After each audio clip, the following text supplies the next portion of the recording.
Hi guys, it's Tara and welcome back to Crafting with Curly Cues. Today I am back with another fabulous greeting farm project as a guest designer for them, and I am so excited to be sharing this really fun spinner card featuring the Owl Yours stamp set with you guys. So this is that adorable stamp set, and it's actually a Valentine's Day themed stamp set, but I, of course, in my fashion, purchased it back at Valentine's Day and have not used it. And I'm obsessed with owls, so this really surprises me that I haven't used it yet. But I have a friend who asked me to make some cards for her kids. They're going on vacation and she wants to give them a little something before they go. And her little girl loves owls, so I thought this was a great opportunity to bust out this stamp set. Plus, this little owl image is perfect for the technique that I'm going to be doing, and I'll show you why later. So first I'm just stamping out a bunch of images from this stamp set so that I can do some coloring and have things prepped. I'm using some various Lawn Fawn inks. I've got Merman, Guava, and Sunflower to stamp some of those solid images. These dye inks go on really nice and smooth, and once they dry they give a really awesome smooth impression. So I'm just going to do some really super fast, simple Copic coloring on these little owls. So I think this little owl is so sweet. She's super, super pretty. So I'm trying to match my Copic colors to the colors that I used in the stamping. So I thought that this kind of coordinated with the little guava flowers that I stamped there. And again, like you can see, it's just super simple coloring. The coloring is not the highlight of this particular card. The fun interactive element is the highlight of this card. So the important thing with the coloring is that I get both of these cute little owls exactly the same, because I'm going to be using one as the front and one as the back of my spinner. So you have to be able to like not tell the difference. So I'm trying really hard to make sure that they look nice and similar while I'm coloring them in. So that is the main thing to remember when you're doing a card like this. So that's also why I have two of the image stamped, because I'm going to be using, again, one is the front and one is the back, which is, like I said earlier, why this image works so great for this technique, because this image is symmetrical. So a lot of images are not. You'd have to do a mirror stamping technique in order to get one to go perfectly on the back, or you'd have to have a stamp set that already happens to have the front and back image, which there's a lot of cute ones like that out there. But I wanted to show you that you can do this spinner card technique without having the special front back stamp sets, and that all it takes is a symmetrical stamp to be able to do that. So I found this one, and I thought it was, at first I thought that little bow was going to be a problem. I thought it stuck out outside of her little owl-shaped body, but it totally doesn't. So it worked out perfectly because I didn't have any funky lumps or bumps that aren't the same on either side of this sweet little owl. So she works out beautifully for my project here. So I just wanted to, while I'm coloring here, fill you guys in on, I am just really, I don't know what my camera's doing. Sorry, totally random. Again, I told you guys a couple weeks ago that I got a new phone, so I'm filming with a different phone, and I'm trying to figure out like the zooming, because the main thing that I don't like when it zooms all over the place, but it looks like what it's doing instead of zooming all over the place is adjusting like the light source based on where my hand is. So I'm gonna have to keep an eye on that. So sorry about that, guys. I totally didn't realize that this was happening. Another thing with this new phone is that it zooms in a lot closer when I'm filming. So I've had to like prop my little camera stand guy up on some like boxes.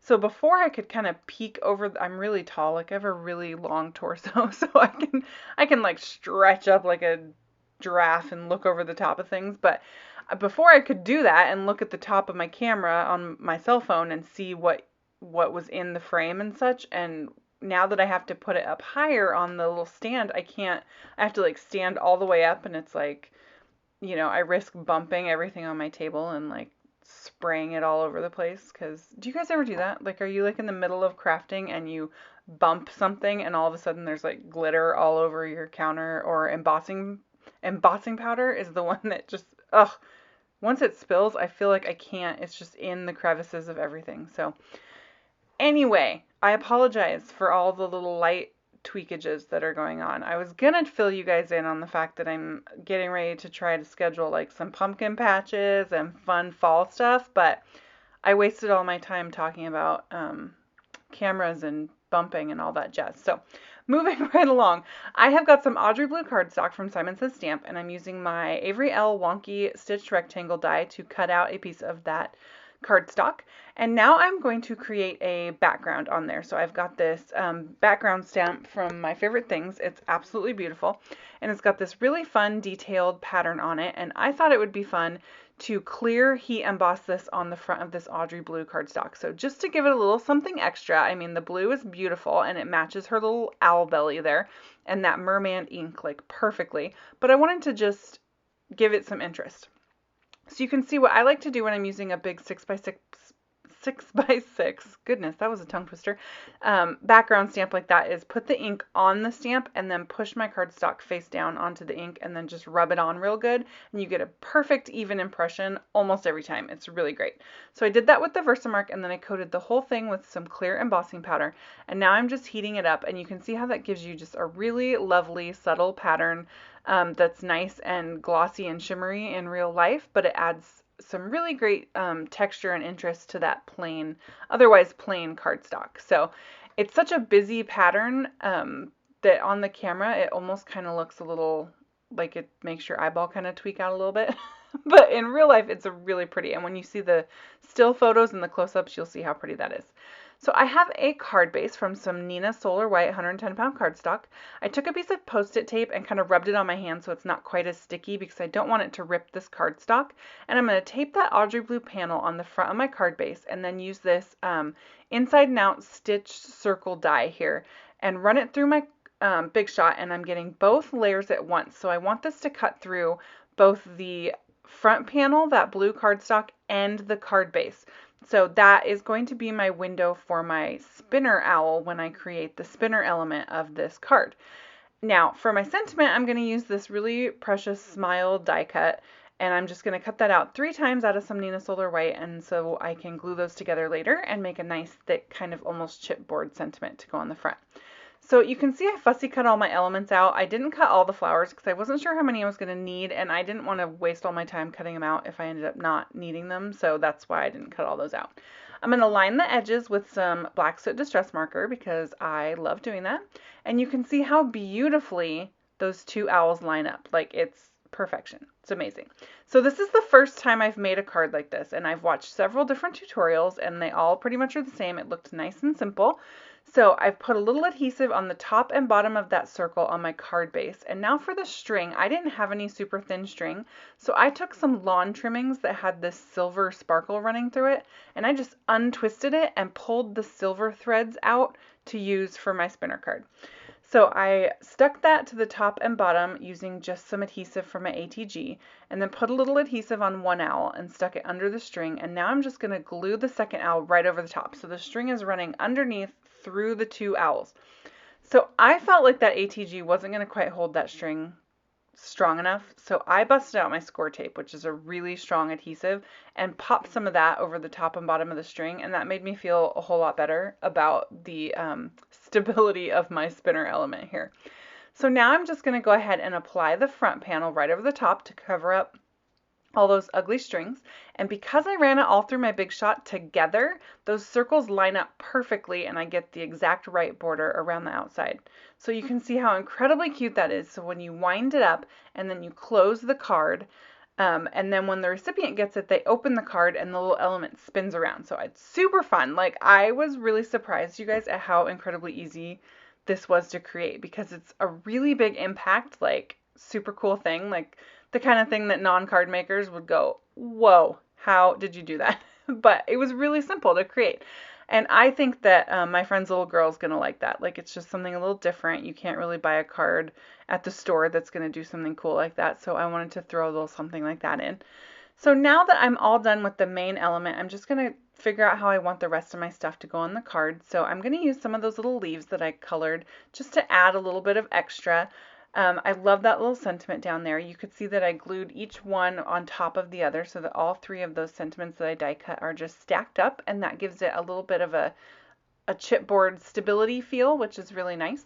So now I'm just going to start adhering things. I found these little enamel dots from Your Next Stamp that actually coordinated like they were made to go with this card. Like, the colors are perfection. So I snagged those so I could use those for some of my accents here. And now I'm just going to glue everything down. You can see that I'm putting some sparkle with my Spectrum Noir clear overlay sparkle pen on these leaves, and I'm doing it before I like adhere the ones on top, because I always forget to do that, and then I'm like trying to wiggle my pen in between the die cut and everything that I've already put over the top. So I was like, I'm just going to be smart this time and remember to do it ahead of time. So that little enamel dot fits perfectly to make the middle of that flower. And then I like these little baby ones in her little bow. I thought that was so super cute. I was gonna originally use like a rhinestone gem on her little bow, but I liked this so much better and it totally tied in, so I thought it was great. And then I needed a little pink one to dot the eye because I couldn't resist putting more of those sweet little pink ones on this card. So I put a little bit of black glaze gel pen on top of her eyes to make them really pop, and then I put some glossy accents on her beak so she had a nice shiny owl beak, and then a little sparkle on her pink feathers because she seems like a glitzy, glamoury little owl that needs some sparkle. So now I'm going to go ahead and accent the inside of the card. I had a couple of the little flowers and one of those leaves left, so I'm just going to go ahead and put those right on the inside just so it ties in with the outside a little bit. Nothing too stressful, like it's not like I'm putting a sentiment or anything. I just have some leftover elements, and that's actually what I do a lot if I do the inside of a card. I just take elements that I have left over because I'm a pretty classic over preparer and I make like so many elements and that I don't need. So I just stick them on the inside and that makes it nice and coordinated. So you got to remember on this that you do the back image also if you don't have the back side and you have another front side on the back, so that it's exactly the same, so that when it's spinning you don't really notice a difference. So I put all the same elements on the back, and you can see when you wind her up and let her go, she spins around. Super, super cute. So here is a close-up of that adorable little owl, and you can see here how that background is really pretty on that Audrey Blue cardstock. That background stamp really added a lot to the front.